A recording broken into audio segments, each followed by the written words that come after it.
Welcome to the Andy Staples Show. Big news in the world of college sports this week. Not National Signing Day, because, look, everybody knows the real National Signing Day is in December now. Like 4 guys signed on Wednesday. Nobody cares. The news everybody cares about is that EA Sports is bringing back a college football video game. We don't know exactly when. We don't know exactly how it will look, but they have said they are bringing back a game, and that is massive news, especially for one member of our college football staff at The Athletic. Our Oklahoma beat writer, Jason Kersey, he's still got a PlayStation 3 just so he can play NCAA 14. He actually played to celebrate the news. Jason, what did you think when you heard? Well, I know we're going to get into this later, but, when I started it up the other night, I made a dynasty with Arkansas State randomly and decided to schedule Arkansas because they'll never play. And then literally the next day they announced that game. And I didn't know that was coming. So. It is the week of hell freezing over. That's what this is. Yeah. I know. But yeah, no, that game, from the time I was probably 13 and I had my old original PlayStation and NCAA 2001, until they stopped making it. That was just a huge part of my life. I mean, I'm one of those guys who had a group of friends in my dorm my freshman year of college who played a dynasty together. I was still playing dynasties with my brother and our friend, up until, as an adult covering college football. I was like checking EA Sports website to do my online recruiting when I was on the road to cover real games. I mean, I love that game. So the other day, was the happiest maybe I've been in a long time. Certainly since the beginning of the pandemic, I'll tell you that. What is the greatest dynasty you've ever created in NCAA football? Because I had a mailbag question about, who should I pick when the game comes back? And I said, well, obviously UConn, because if you can lead UConn to multiple national titles, you've proven mastery of the game. Plus, I'm hoping that the game will be so realistic that you can get a Randy Edsall style contract where you actually get bonuses for like halftime leads. Yes. Yeah. The greatest dynasty. Well, in terms of success, it would have to be on the NCAA 2001. I led Ole Miss. I mean, I'm not trying to brag here, but I led Ole Miss to 45 national championships. 45! 45. Because back then there was no limit on the number of years you could play, I don't think. That is more years than players Houston Nuts signed in 2008 or 9 or whatever year that was. Yeah. But I do have to say with the caveat that they also on that game allowed you to customize your schedule, and there were no rules. So I may or may not have played many of those seasons with no SEC opponents. So, so basically it was like the SEC pre 1967 when you could be like, we're going to play 4 conference games this year. Well, we're going to play 7. Yeah. Kind of like that. I think my favorite one though is probably, fairly recently, my brother, a friend, and me. It was the one I was just talking about when I was actually an adult and shouldn't have been doing things like that anymore. But no, I was Navy, my brother was Army, and our friend was Air Force. And we just had some nice. epic Who won the Commander-in-Chief's trophy? It changed every year. And the most frustrating thing was when we would all beat each other and then 2 of us would make the BCS national championship game and 1 would be left out. And it was always so infuriating when you were that one who was left out. This is going to be great. I don't exactly know how it's going to look. We can get into the mechanics of why this happened because it's pretty fascinating. I mean, here's the deal. Everybody remembers the Ed O'Bannon lawsuit, and that is what this initially stems from, is Ed O'Bannon and Sam Keller. Sam Keller was a former Arizona State and Nebraska quarterback. They sued EA Sports and the NCAA, said, hey, look, that's us. You're not paying us, but that's definitely us. And EA Sports all along was like, yep, it's you. And we would pay you when you're in school, except the NCAA won't let us. And we'll pay the guys who are out of school. That's fine. But we're not going, we can't pay the guys who are in school because it's not allowed by the NCAA. And, EA Sports settled in 2013. The NCAA went to trial, ended up losing in federal court, ended up having to pay a settlement in the case of the folks whose likenesses were used in the game. Because look, we know who QB number 10 is, and he's X tall and weighs X much, and he's from X town. Like, we got it. We know it's that guy. So EA Sports was always, hey, we'll make the game again if we won't get sued. So we have to have a mechanism to compensate the players.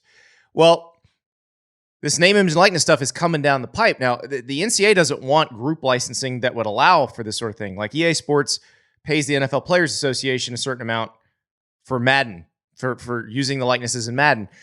That doesn't exist in college. And so I'm not sure exactly how they plan to do it, but the fact, Jason, that they made this announcement this week tells me that they think there's going to be a way. Yeah, it certainly sounds like it. But you know what I never understood, and I know that some people like playing with the real players.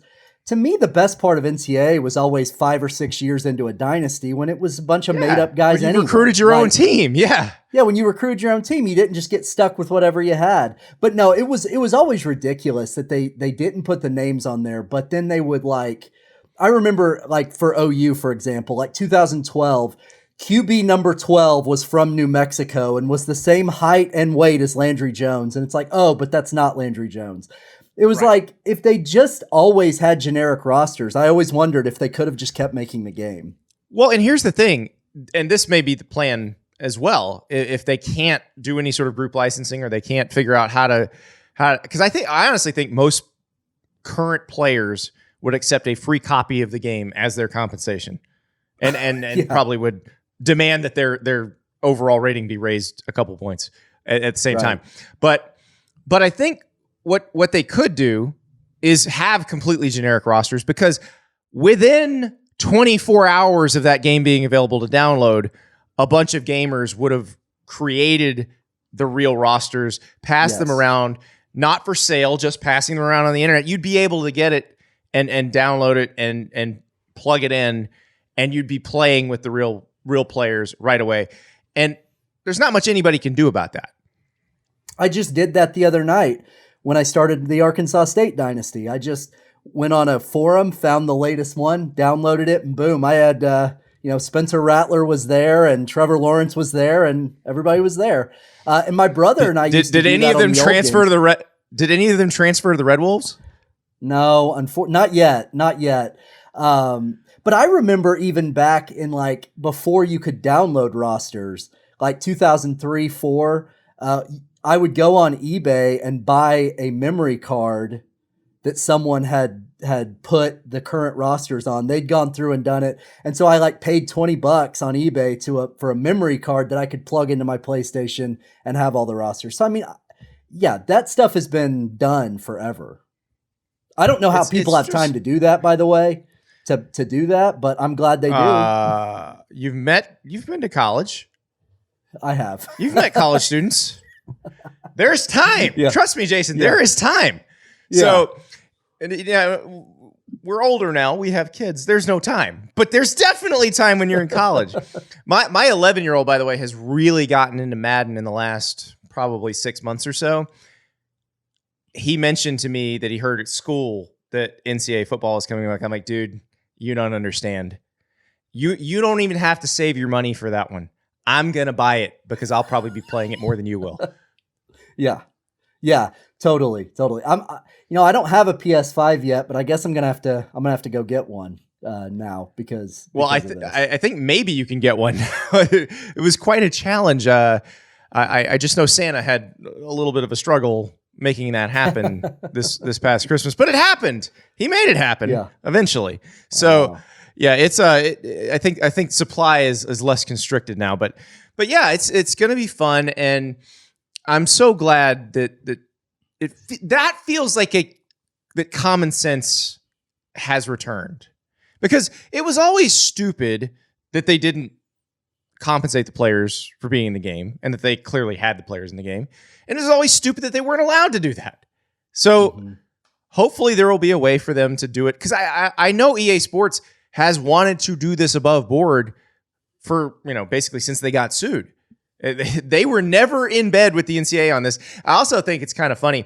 They said they have an agreement with the Collegiate Licensing Company, which is how they're going to get the the school trademarks and the school colors and the stadiums and all that stuff. You notice who they didn't say they had an agreement with? The NCAA? That's correct, because they don't need them. They don't need to pay them a penny. That's the most hilarious part, is the NCAA could have had a revenue stream out of this, but nope. You had to. It's like an episode of When Keeping It Real goes wrong.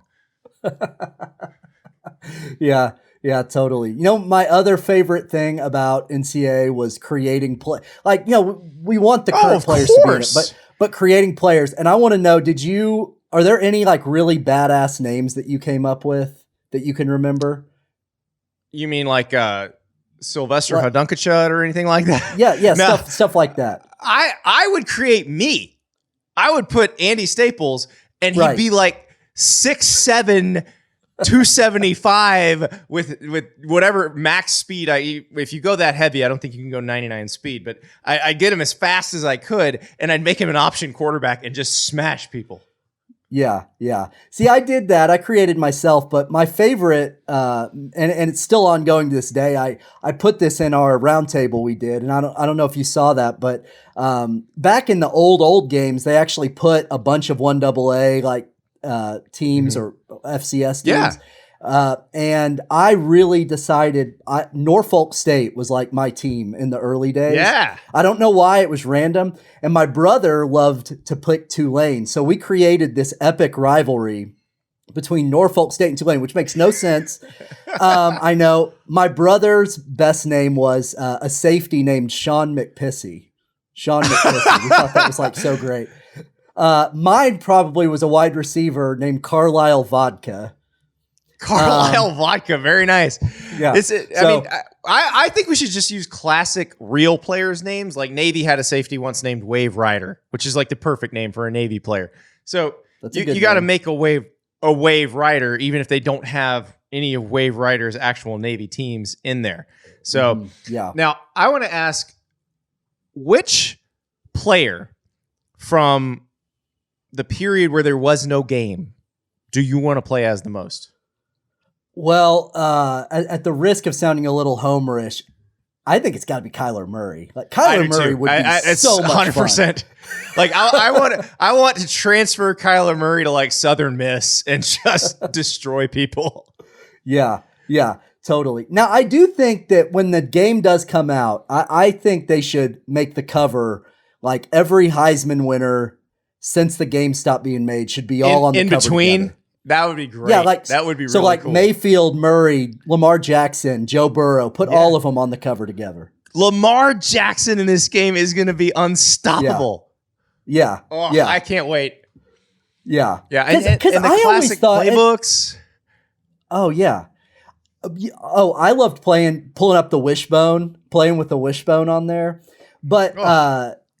But yeah, and the thing is, I know a lot of people sort of transition to Madden. I've never loved Madden, honestly. It just feels like a different game, and I'm not smart enough to put my finger on why it feels so different, but it does. Even I bought the latest Madden and I played it, and it's just not as fun to me as NCAA was. I just know NCAA's RPO controls are going to have to be a little better than Madden's, because I'm still trying to figure that out in the new Madden, and I'm not good at it. Like I can never throw the bubble. I cannot throw the bubble screen to save my life. So it is going to be really interesting. But I'm with you. Like, yeah, just line up all the Heisman Trophy winners from when there was no game to when the game came back, and let it rip. Devontae Smith in that game should be amazing. Like, you got to make Devontae Smith just as tiny as skinny as he is in real life, and as dominant as he is in real life. Yeah. I could talk about NCAA all day. Like, I don't know how long you have here, but one last story I have to tell. I'm going to embarrass my brother. One of my favorite memories from this game was one time we were in high school. My brother was playing against a friend of ours, and he was beating him. And my friend did something that was pretty smart, actually, and was totally legal, but just, kind of cheap. He put a 99 speed cornerback at quarterback and ran the option. And my brother couldn't stop it. And my brother got so mad that he punched himself right here in the temple. Just went, damn it, punch him. And then I think he gave himself a concussion. I'm pretty sure he gave himself a concussion. You're not supposed to be able to do that to yourself. He did it, and because it was like 7 p.m. and he was like, I think I need to go lay down. And I was like, I don't think you should lay down right now. Wow. So yeah, this game brought out. I got a DM from somebody who worked with the plaintiffs in that case saying, do you want to get in on the settlement? You were on one of those teams. And I was like, no, absolutely not. Because while I was on the 96 Florida team, the roster only went 2 deep. They did not go 9 deep. So there was no offensive guard number 53 with an overall rating of -3. Had there been, I would have said, yes, please give me my money. But no, absolutely not. I did not earn that. But it was, because they were like, well, you're probably in there. I'm like, I am definitely not in there. I promise you I'm not in there. So that's great. Our friend Ross Tucker, who played at Princeton, played in the NFL for quite a while, and has since moved into announcing games and radio shows and podcasts.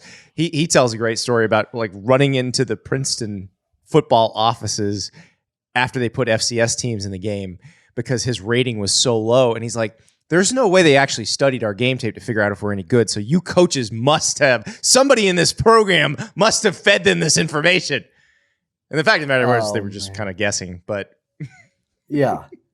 Oh, that's great. That's great. Cause I remember my first few years covering college football, it would come up sometimes in scrums with OU players, like that they were upset that their rating was too low or that their speed wasn't ranked high enough. I mean, these guys got into it. Oh yeah. Oh, and it'll be the same way again. The difference is maybe they at least get a free copy of the game out of it, if not a little cash. So hopefully that's what works out. But speaking of OU, you do cover the Oklahoma Sooners, and it's been a pretty busy couple of weeks for them. And I wanted to check in with you on this because we've talked a lot about Tennessee and the situation there. Well, perhaps no school has benefited from the situation at Tennessee more than Oklahoma. I mean, they're sitting there. They've got Eric Gray transferred in. Wanye Morris, the offensive tackle, is transferred in. I'm missing one. Key Lawrence. So yep, three players, running back, DB, and an offensive lineman, all pretty much ready to contribute right away. They were contributors at Tennessee who can step in right away and contribute at Oklahoma. How happy is Lincoln Riley that these guys are in the portal and he can pull them out? It's a lot of weird Oklahoma-Tennessee connections with all that happening, plus Tennessee hiring Josh Heupel. As the head coach. Yeah. But no, I mean, it was perfect. It worked out perfectly for OU because those are 3 positions where they needed somebody. They needed a bigger safety to plug in. They needed another running back because Ramondre Stevenson declared for the draft, and they needed a tackle, and they got all 3 of them from Tennessee. And Lincoln Riley told us back in December that they were going to intentionally keep the class small, which they did. They only signed 16 high school players. And he said at the time it was because of the pandemic, and they wanted to make sure they know these guys before they offer them, unlike maybe in past years when they might take a flyer on somebody. But I think part of it too is they wanted to keep scholarships open in case something like this happened. And it did. And nobody has taken advantage of transfers like Lincoln Riley has. I mean, we all know about the 3 quarterbacks, but these 3 guys could all very well be starters for Oklahoma this fall. And help fill gaps that they really needed filled. Another guy off that extended Mike Leach tree is Jake Spavital at Texas State. And I have a story that you can read today in The Athletic about the fact that they have 0 high school players signed so far. Now, they were going to be pretty judicious in signing those guys anyway for the same reason Lincoln Riley was, not a huge senior class, but also because of the possibility of being able to pull people right out of the portal and plug them in. And so it's an interesting experiment that these guys are doing, because I don't think, especially at a program the level of Oklahoma, you still want to be signing most of your players out of high school because that's how you can develop a culture and kind of build around that. But being able to plug people in directly, and obviously Oklahoma probably knows that better than anyone because, Jalen Hurts coming in. That Kyler Murray and Trevor and Baker Mayfield are different stories because they came in and both had to sit, so they were both there for a while. But I mean, the Jalen Hurts thing, they just plugged him right in. And, Spencer Rattler may not have been ready to be the starter at that point. And then he was by the time they got him starting. The other interesting portal news at Oklahoma is Bookie Radley-Hiles, the cornerback, former 5-star recruit, has put his name into the portal from Oklahoma. And it sounds like he's one that the Sooners would happily take back if he doesn't find what he's looking for in there. Yeah, he's an interesting kid because, when he signed, he was one of the highest ranked defensive recruits to sign with OU in a long time. I think people kind of thought he was going to be this savior. And then his first year he starts, and that's the year that they had their historically awful defense and they fired Mike Stoops. And then they bring in Alex Grinch, who prefers his DBs to be a lot bigger than Buki is. And but he stayed in the lineup because he was never as bad a player as many OU fans on Twitter would tell you that he was. Well, that's the thing. They wanted him to be an instant savior because he was a 5-star guy. That's not going to happen with a corner. I'm sorry. Like the only guy who can instantly come in and transform your defense is probably like an edge rusher or a D tackle. That's never going to happen with a corner. That was one thing I did always think that was unfair, was he was the target of intense criticism right away when he didn't immediately make the defense better. Yeah, well, and it wasn't just fans, by the way. There were former players that we've all heard of, who were on Twitter saying, get him out. And I never thought he was that bad. Now, is he a 5-star college player? No, he's not. Is he going to, if he comes back to OU, is he going to start? Probably not. He's probably not going to start next year if he comes back. But he was not a bad player. He was pretty good in coverage. And not only that, you just look at the way his teammates, Spencer Rattler, Creed Humphrey, Caleb Kelly, are talking about him on Twitter. He was a culture guy. He was a team leader. They loved him. And then yesterday on signing day, Lincoln Riley was asked about it and said, we hope he comes back. And I have to say, like, Lincoln Riley never talks like that about guys who go in the portal. Usually when you go in the portal, that's kind of it. But you can tell he genuinely wants him to come back. I don't know if he will, for all the reasons we've talked about. He's probably not going to play as much now that they've sort of recruited. I mean, past him, how telling is that about the Oklahoma defense now? Because we've seen this statistical improvement under Alex Grinch. I remember the first year people saying, well, what's he doing? Are they actually any better? And you look at like yards per play allowed, they went from the hundreds to the 50s. And then last year they jumped from the 50s to the 20s or high teens, early 20s. And so the improvement is there. And that's the part I'm really interested in, because that offense is maturing as Spencer Rattler goes into his second year as the starter. The defense is now not only adequate, which is what, look, if they'd had an adequate defense when they had Kyler Murray, they would have had a chance to win the national title.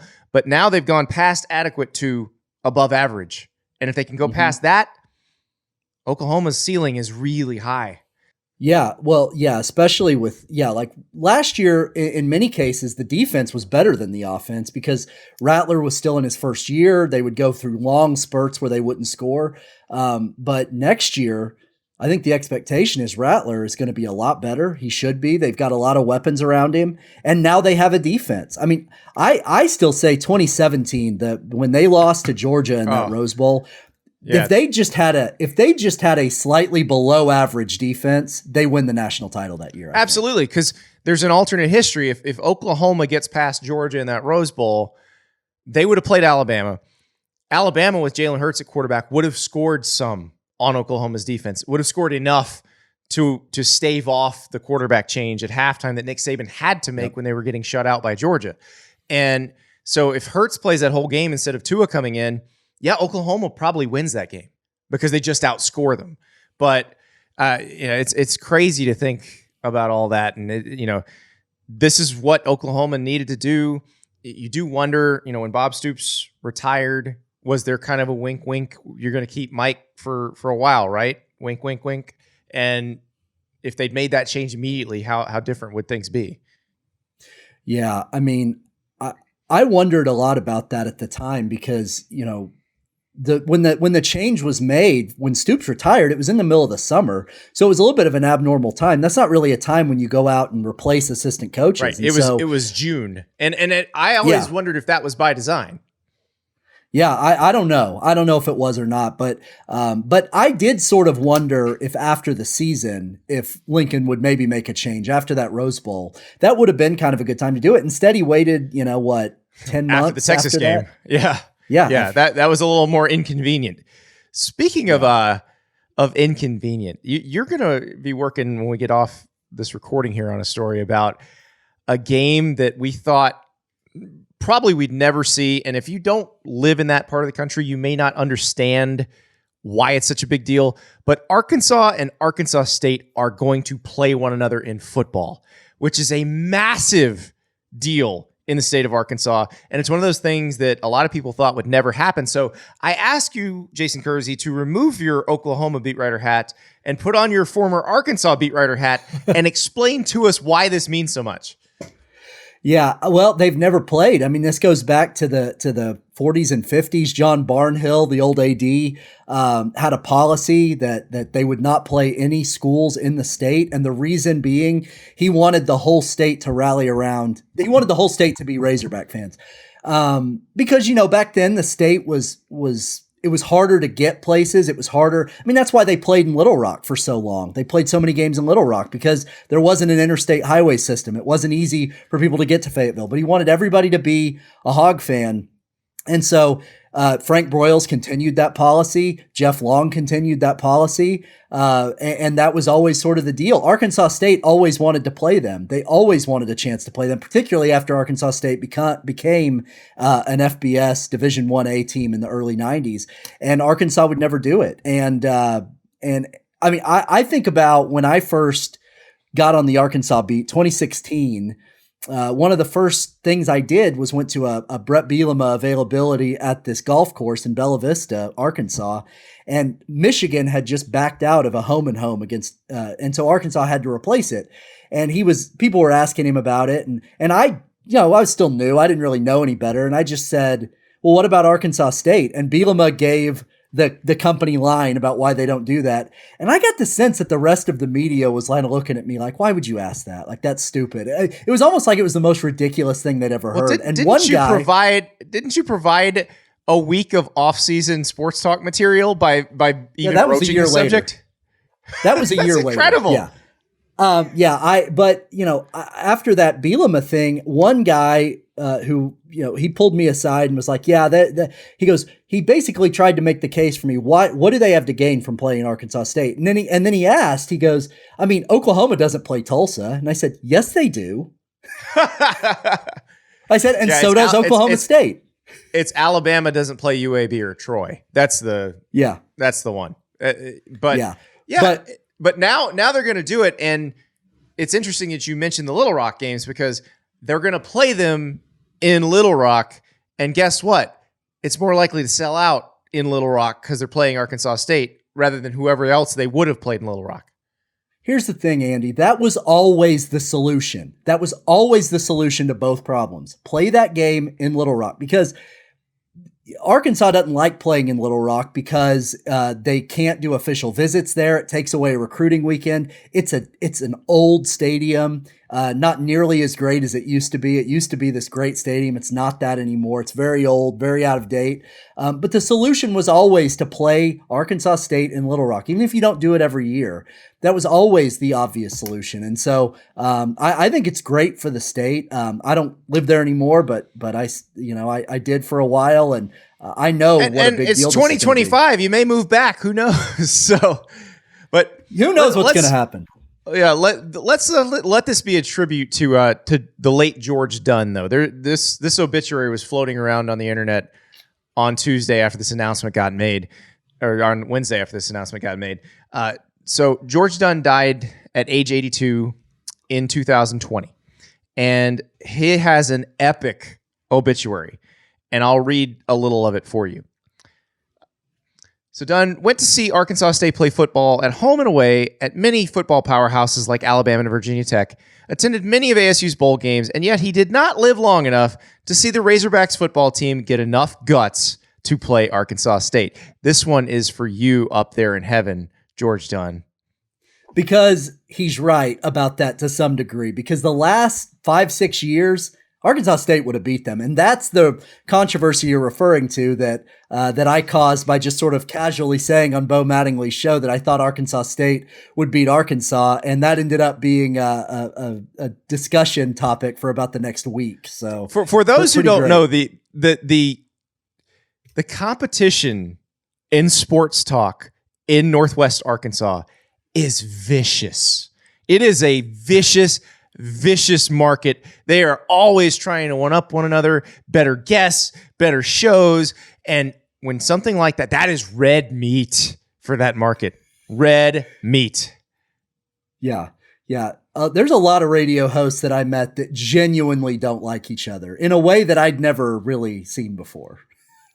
It is truly, man. Now Bo Mattingly, the radio host we were discussing, great guy, has gone on to become kind of an impresario where he produces a lot of documentaries now. I mean, he is a man of a jack of all trades. He's fantastic.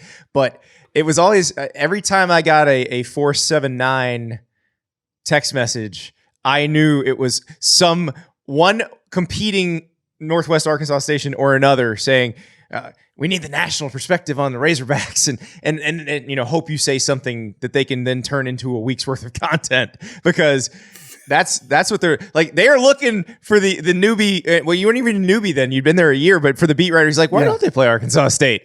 And then boom. Yeah. Exactly. It's a wonderful, weird, crazy place. I love Northwest Arkansas. I miss it every day. All right. Jason Kersey, thank you so much for joining us. Sometime before Arkansas and Arkansas State play in Little Rock in 2025, we can play that game on our consoles at home, because college football in video game form is coming back.